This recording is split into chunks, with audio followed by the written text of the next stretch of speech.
بسم اللہ الرحمن الرحیم۔ عزیز طالبات السلام علیکم۔ طالبات، کالج کے باقاعدہ سیشن کے دوران جب ہماری کلاس ہو رہی تھی تو اب تک ہم نے 3 چیپٹرز کر لیے ہیں۔ تو آج کی آن لائن کلاس کے لیے ہمارا جو چیپٹر ہے وہ چیپٹر 4 ہے۔ چیپٹر 4 سے آج کے لیے ہمارا ٹاپک ہے آزادی اور آزادی کی اقسام۔ سب سے پہلے تو ہم ڈسکس کریں گے کہ آزادی ہے کیا۔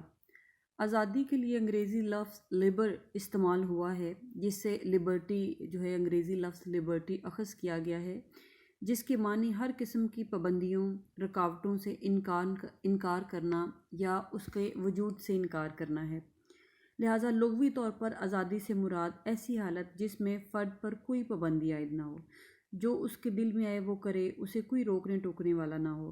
لیکن اس طرح کی جو آزادی ہے وہ لاقانونیت کی طرف لے کے جاتی ہے۔ اس طرح کی آزادی میں نہ کسی کی عزتیں محفوظ ہوں گی نہ جان و مال، جس کی لاٹھی اس کی بھینس کے اصول پر عمل ہوگا، طاقتور کمزور پر غالب آ جائے گا، تو اس ایسی آزادی سے مکمل طور پر تباہی جو ہے وہ ہو جاتی ہے۔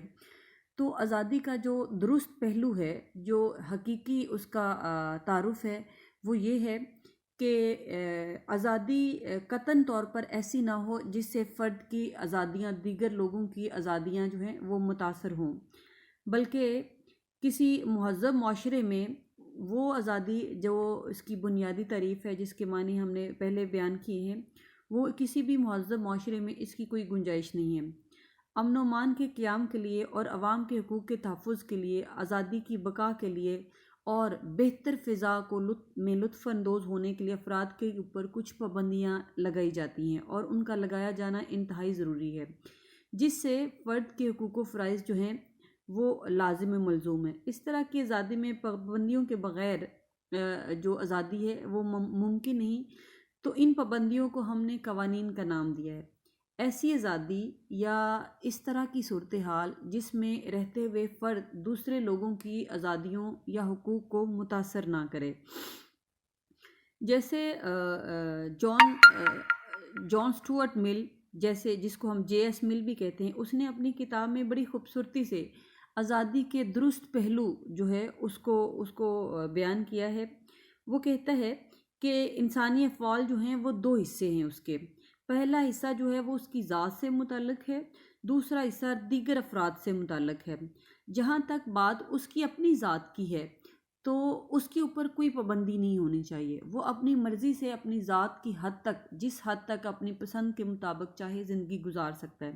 لیکن جب آزادی میں دوسرے لوگ شامل ہوں تو اس سے افراد کے اوپر کچھ پابندیاں لگائی جانی چاہیے، تاکہ دوسرے لوگوں کی آزادیاں متاثر نہ ہوں۔ تو اس کے لیے بھی اس نے آزادی کے 2 پہلو بیان کیے ہیں۔ پہلا جو اس کا پہلو ہے وہ منفی ہے۔ منفی پہلو سے مراد ہے کہ عوام کے تحفظ کے لیے ان پر کچھ پابندیاں لگائی جانی انتہائی ضروری ہیں، لیکن افراد پر ناجائز اور ناروا پابندیاں نہیں ہونی چاہیے، کیونکہ اس سے آزادی متاثر ہوگی۔ مثلاً کسی فرد کو ووٹ دینے سے نہیں روکا جا سکتا، اس سے اس کی آزادی تحریر و تقریر متاثر ہوگی۔ لاسکی کہتا ہے کہ آزادی سے میری مراد ان معاشرتی صلاحیتوں پر پابندی کا فقدان ہے جو موجودہ تہذیب یافتہ دور میں انسانی خوشحالی کی ضمانت ہے۔ صحیح۔ اب آتا ہے جی آزادی کا مثبت پہلو۔ آزادی کے مثبت پہلو سے مراد یہ ہے کہ تمام افراد کو یکساں سہولتیں اور مواقع میسر ہوں، جن سے استفادہ کر کے وہ اپنی صلاحیتوں کو بہتر ترقی دے سکیں۔ صحیح۔ مثلاً تعلیم، صحت، روزگار سب کے لیے یکساں ہونا چاہیے۔ جیسے لاسکی کہتا ہے کہ آزادی سے مراد ایسی فضا کا برقرار رکھنا ہے جس میں افراد کو اپنی صلاحیتوں کی نشوونما دینے کے مواقع میسر آئیں۔ اب آتے ہیں ہم آزادی کی تعریف کی طرف۔ تو ہربرٹ اسپینسر کی ڈیفینیشن ہمارے ٹاپک سے بہت زیادہ متعلق ہے۔ وہ کہتا ہے کہ ہر فرد کو اپنی منشا کے مطابق عمل کرنے کی اجازت ہو، بشرطے کہ اس سے کسی دوسرے فرد کی آزادی متاثر نہ ہو۔ صحیح۔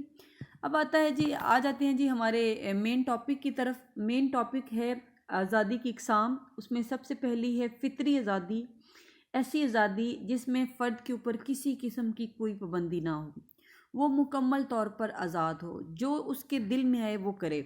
جیسے جان لاک، تھامس ہابس اور روسو کے خیال میں جب تک ریاست وجود میں نہیں آئی تھی تب تک یہ والی جو فطری آزادی کی حالت تھی وہ موجود تھی، لیکن فطری آزادی کا یہ تصور مکمل طور پر غیر حقیقی اور گمراہ کن ہے۔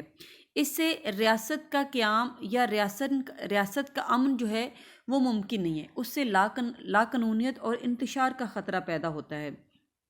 فطری آزادی سے مراد بیسیکلی یہ ہے کہ ہر فرد فطری طور پر جو صلاحیتیں لے کر دنیا میں آیا ہے انہیں ترقی دینے کے لیے ریاست اور معاشرہ فرد کو بنیادی ضروریات یا سہولتیں مہیا کرے تاکہ وہ اپنی صلاحیتوں کو بہتر پروان چڑھا سکے۔ اب جی آ جاتی ہے آزادی کی دوسری قسم۔ آزادی کی دوسری قسم ہے شہری آزادی۔